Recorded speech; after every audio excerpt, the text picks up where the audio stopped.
In this presentation, I will be looking at the impact of free media on the internet environment and the importance of media education and media accountability on the digital media industry.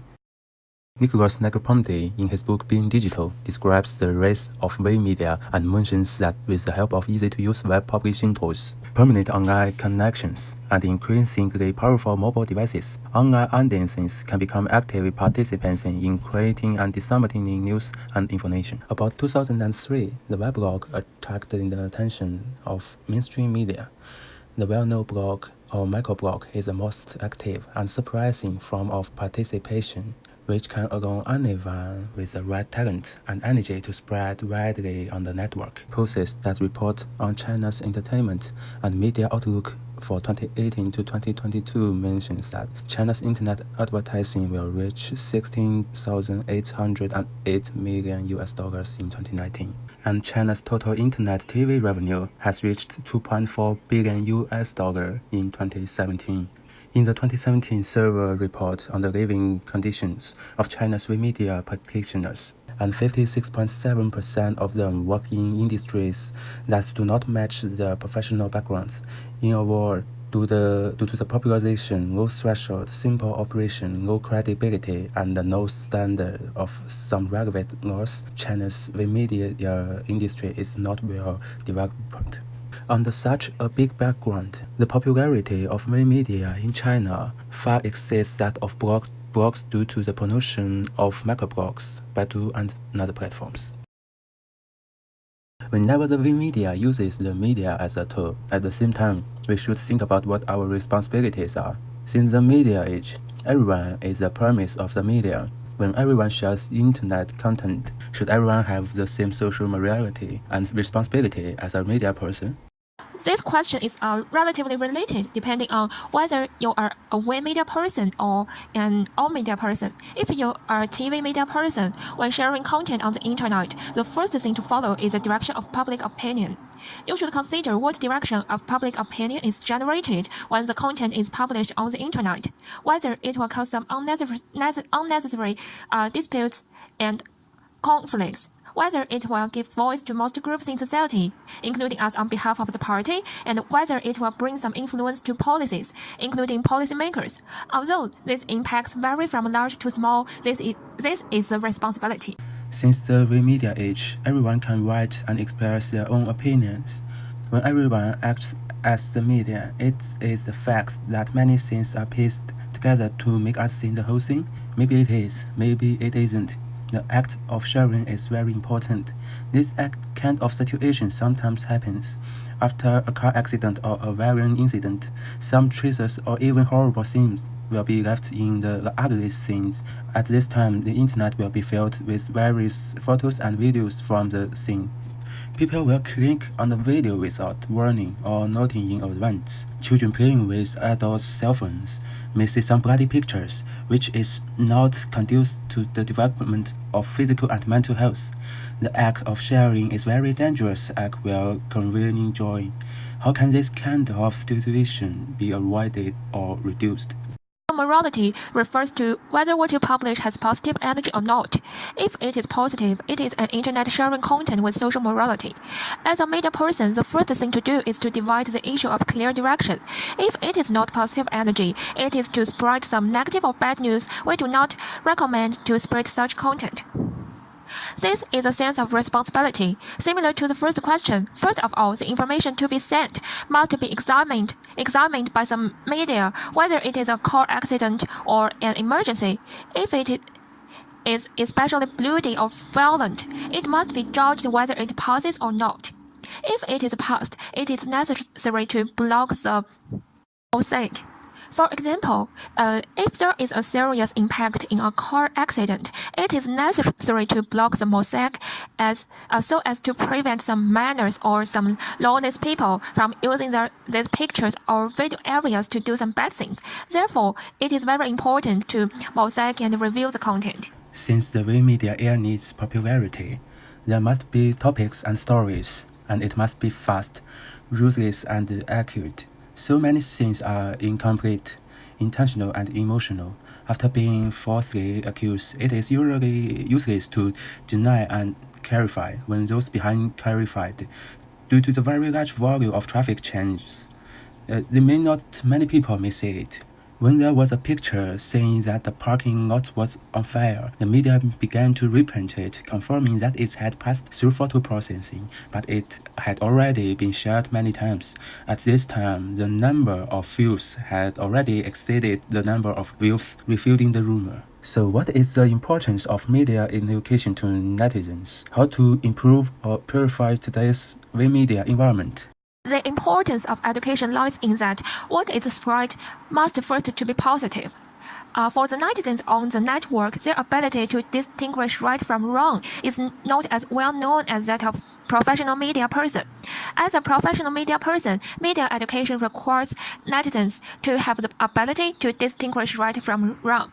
Vanity of big V, internet celebrity, certification and self-control of media need to be recognized and surrounded. In the past, the media valued the reputation, but now they are trying to gain popularity. Some media can do anything to become popular, such as fabricate facts, use software like Adobe Photoshop, After Effects, Audition, and another software to tamper with the truth and attract attention. How can we help people improve their ability to think independently? How can we emphasize rational thinking in the current network environment? What are the methods? Learn more and browse more. People should learn more about various fields and trends around them. Learn more and see more. As a so-called reading 10,000 books is like traveling 10,000 miles. People learn more, see more, and listen to other people's things and opinions. Improve themselves from all aspects so that they can have the ability to think independently. That is to say, if people's minds have no real things inside, there is definitely no way to think independently, because such people do not even have the knowledge base to think independently. Media accomplishment needed in the media era: create, access, understand.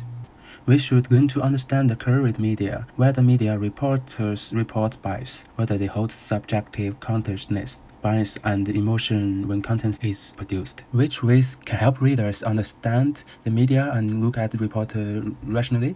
Readers should try to understand the truth of the fact as much as possible, not to generalize about the flaw, nor to understand the overall things in a one-sided way. The more things readers know, the more truth they know, the more rational and intuitive they will look at a problem. Moreover, no matter from the web media, the home media, or the television media, what they broadcast cannot be completely perfect, unless it is an interview program or an investigation program. It will thoroughly show all the causes, processes, and results, and at the same time tell the whole story from beginning to the end, including many reasons. On the contrary, most of the news broadcasts only an incident that occurred, and they describe the phenomena of the incident, and they slowly dig something deep. But generally, the digging is relatively simple. Therefore, the report you say is not necessarily true. Under such circumstances, readers should listen more and see more when viewing news rationally. For example, there was an accident in a milk powder factory, and we don't know whether there was a problem with the production line, the sales channel, or whether someone was blackmailing him. Therefore, we need to think from the anti-floor, think about whether there will be new progress tomorrow, whether the root of the problem will be found tomorrow, or whether the agency law enforcement department have confirmed its situation.